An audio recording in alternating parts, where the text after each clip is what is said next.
Good morning, everyone. Today we are going to use fossil fuel to generate electricity. So, first we are starting with thermal power plant. Thermal power plant is defined as a place of mechanism which converts heat energy into electric power. To move on to the working, let's discuss its various parts which are required during the process. First, coal. I already given introduction in my third part. Second, turbine. A turbine is a mechanical device which converts the kinetic and the pressure energy of steam into useful work. Third, furnace to boil coal. Fourth, reservoir stores water. Fifth, last, generator or dynamo through which electricity is produced by converting mechanical energy into electrical energy. I already given brief review about the parts that I am going to use to explain the working of thermal power plant. Let's move on to the working. Coal is burnt in a furnace to produce heat energy. This heat energy is used to boil water in a reservoir. The steam produced in the water reservoir is allowed to fall on a turbine under high pressure. The steam falling on the turbine rotates it with high speed. A generator or dynamo connected with the turbine through an axle rotates with the high speed and produces electricity. In fact, the mechanical energy of the turbine is converted into electrical energy. The electricity so produced is transmitted to distant places through transmission wire. This is how thermal power plant works. Let's check the positive and negative side of thermal power plant, starting with the positive side, that is advantages. First, the fuel used is quite cheap. Second, less initial cost as compared to other generating stations. Third, it can be installed at any place irrespective of the existence of coal. Now moving on to the disadvantages of thermal power plant. First, non-renewable. Second, efficiency decreases with decreasing load. Third, release pollution. It pollutes the atmosphere due to producing large amount of smoke and fumes. Now, taking up the next topic, that is hydropower plant. Electricity produced by the flowing water is known as hydroelectric power. A plant used to produce hydroelectric power is known as hydroelectric power plant. To produce hydroelectricity, things must be present: a turbine, a generator, and a dam. Before going on to the details of hydropower plant, I hope potential energy and kinetic energy is clear to everyone.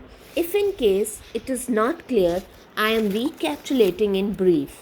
Kinetic energy is the energy due to its motion. Potential energy is the energy due to its position. I am rapidly going to use these terms to explain the working of hydropower plant. A dam or a water reservoir is made over a river. The energy of stored water in the dam is potential energy. Potential energy of water stored in a dam is converted into kinetic energy of the falling water. Dams are designed to harness the kinetic energy from moving water. A dam is constructed across a river to elevate the water level and offer the fall needed to develop a driving force. The falling water is then channeled to a turbine wheel at a lower level. The flowing water turns a turbine wheel that is connected to a generator, and hence electricity is produced. By this way, we learnt how we can produce electricity with water. Let us see the advantages of hydropower plant. First, hydroelectric power is pollution free. Second, renewable. Third, hydropower efforts produce a number of benefits such as flood control, irrigation, and water supply. Now, moving on to the disadvantages of hydroelectric power. First, dams constructions are extremely expensive. Hydroelectric power is generated only the river having water throughout the year. This electric power has to be carried to the stations for distribution to the houses and factories situated far off from the sites of hydroelectric power station. This is done through the transmission wire, so lot of money is to be spent on this process. Second, vegetation submerged. A large area of fertile land is submerged at the site of the dam constructed for tapping energy from the flowing water. Third, loss of important living space in the water. A large number of people residing near the site of a dam are dislocated, so a lot of problems are to be faced in rehabilitating this population. That is why there is a lot of opposition by the people around the site of dam for the construction of dam. Next, dam can affect wildlife. A large number of plants and wildlife in the area of the dam is submerged in water, so a large variety of flora and fauna is destroyed. Last, hydroelectric plants are site specific. It means it cannot be constructed everywhere. They are constructed mostly in hilly areas. Last is the recapitulation part. Go through this exercise and discuss the answer with your friends.